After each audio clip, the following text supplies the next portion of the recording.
NSCN GPRNK President Niki Sumi has blamed overground leaders and essence for the failure to achieve a lasting solution to the Naga political issue, accusing them of colluding with the government of India. Addressing the media at the ceasefire monitoring office in Manipur on Saturday, Sumi reflected on the historical trajectory of the Naga movement, which he believes had lost direction due to internal division and external interference. Sumi traced the origins of the Naga struggle to Ajad Fizo, who led the movement for sovereignty during and after World War II.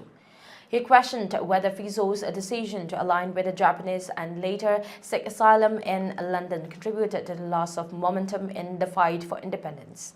He emphasized that the Nagas were historically sovereign, resisting external domination. However, administrative changes such as placing Nagaland under the Ministry of External Affairs complicated the issue.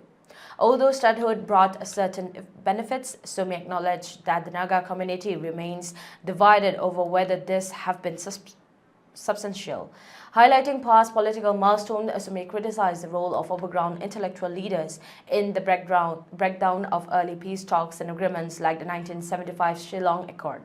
He noted that divisions within the movement led to the formation of the NSCN and its eventual splintering into two fractions.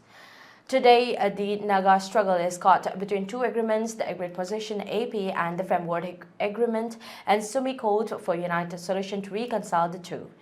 Sumi also addressed the importance of one government, one tax, and urged greater unity among Naga political and civil groups to avoid further fragmentation.